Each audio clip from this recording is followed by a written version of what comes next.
Hello and welcome to a short HPPO show. I just have to do a real quick rant about Star Trek economics because nobody seems to know how exactly it works, which is intentional on the showrunner's part and the writer's part because it's vague.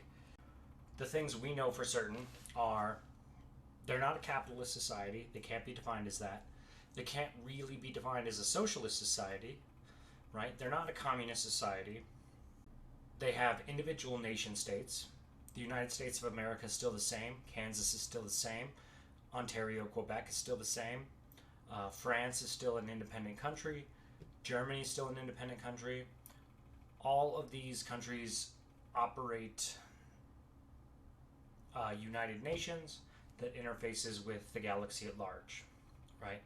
As well as the individual countries and governments themselves interface with the governments and countries of other countries, etc., etc.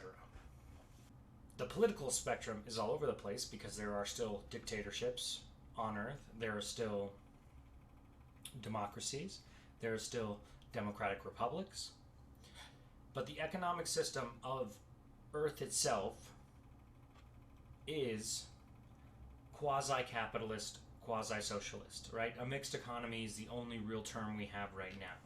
Even before they had replicators, the majority of Earth had a sort of universal basic income. Now, we don't know exactly how this universal basic income functions, but it is probably enough. In the current timeline, after they have replicators, you use energy credits to get materials replicated. Now, not every species in the galaxy has access to replicators, right? But the Federation can trade with other species, other planets. And so, the people with the replicators can trade for higher value goods. So you can convert your energy credits to yamic sauce, convert yamic sauce, right, into latinum, and then convert latinum will stay good forever. It is non-replicatable and it doesn't expire, unlike yamica sauce. Now you take that latinum and then you can buy energy credits in the future with them and enough energy credits so that you can get the go-ahead to get your colonist ship. There is an episode with Bashir's father when the rest of Deep Space Nine discovers that Bashir is genetically altered, that he is in fact a eugenics candidate. His genome has been changed so that he is superior in every way to a regular person. Now, in this scene, it shows Bashir's father as somewhat of a failure because he only sticks to a profession for a few years before he quits and he transitions to another profession. Now, we know respect is one of the largest things you can't actually buy with money, which is why many people in the Star Trek universe choose their professions early and then spend a quarter of their life pursuing that profession.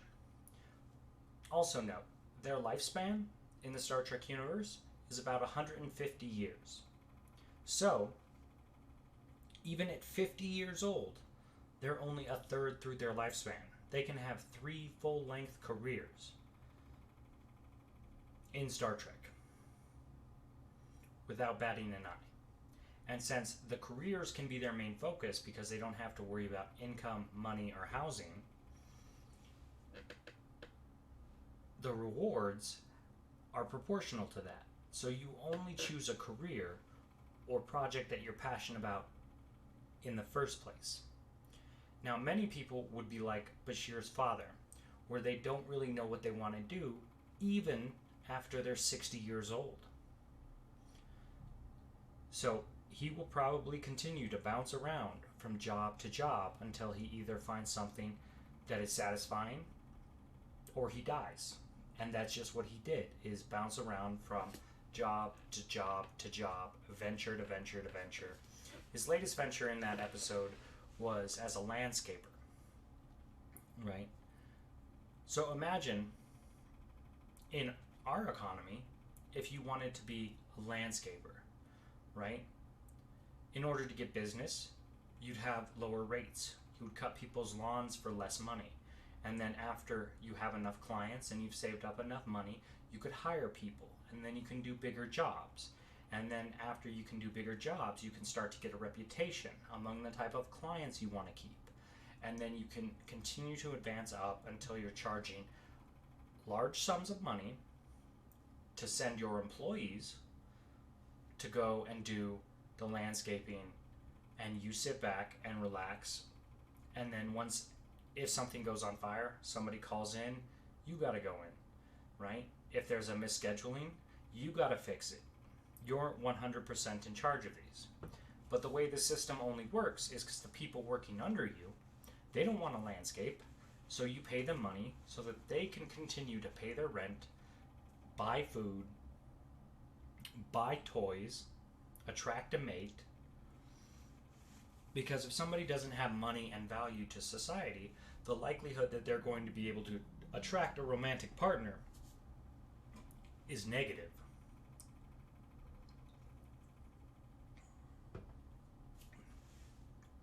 Now, if you take money out of that equation, so that only people who are truly passionate about landscaping, and that is what they want to do every day of their life, start landscaping, those are the people that are going to become the best. And they are going to get renown. And that renown means that they will get more clients. Till eventually, they, as the landscaper, are picking and choosing the products they want to do. And now that they have renown, people that are getting into the landscaping business or testing it out for a few years, they will go and work for you for free because everyone's paid by energy credits. These people will go and work for you. You show them what you know. In exchange, they work for you so you're able to do bigger projects. Because you, as one person, it's very prestigious for you to be a landscaper and to do all the embassies and to be the embassy guy. But you need a crew to be able to actually cover that much land in one day. So in order to attract people to work for you, you need fame. In order to get fame, you have to climb your way up slowly, right? By proving to the poor people who are just like, sure, you can do it for free. Why not? You prove to them. They recommend you to someone else. And it's an entire word-of-mouth economy that is based on respect.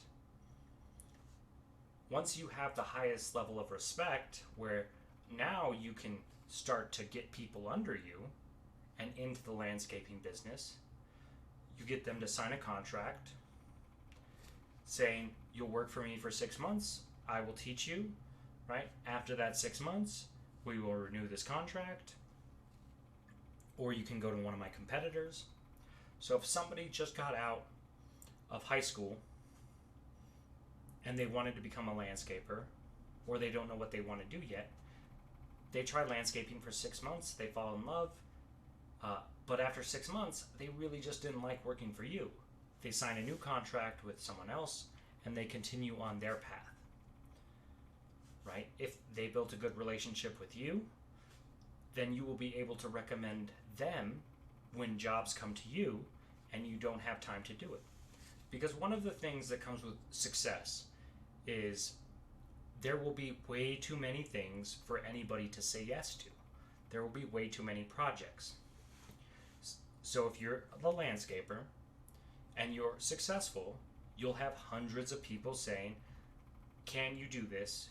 Can you landscape my area? I heard you were the best, right? I need you to do it so that I can show up the Joneses down the street, because you've won more awards than them from the landscaping community. So that's how being a landscaper works. In the landscaping business, you had that person sign a contract. After 2 months, they're the worst employee you've ever seen. You need them to get their act together. You can't rely on them. They're not following your orders. They're not listening to your advice. If you fire them, you've lost nothing, because that person working for you was actually a detriment to your reputation. And your reputation as master landscaper is all you're trying to keep together, so that you can build upon that to recruit better quality candidates and teach them, so that you can be Socrates, who taught Plato, who taught Aristotle. Right? Nobody knows who Aristotle taught. Alexander the Great. He just ruled half the world for his lifetime. So to wrap this up, in summary, the Star Trek economy works by willing, self-organized participation. People still exchange credits, energy credits, for goods and services. Or they don't. But since energy credits are only really used on the small scale to purchase housing, food, clothing, the basic essentials of life. Now, in a self-organized society, there are large problems, because money is not the factor. You don't need money to live. You don't need money to rent a place. You don't need money to eat, right? You have to make sacrifices, and you don't get all the choices you want in life. But the same is true now. But what you need is reputation, purpose, intangibles. Because let's go back to, if you're the guy who doesn't want to do anything but play video games, play with your holodeck, right? You don't want to contribute any to society. Well, you're still going to be taken care of. But the problem is, as soon as you have a desire that can't be satisfied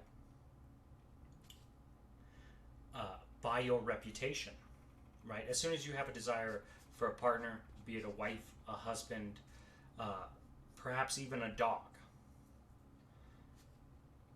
and they say, well, what have you done? What's your work schedule? What type of person are you? Oh no, you're not qualified for that.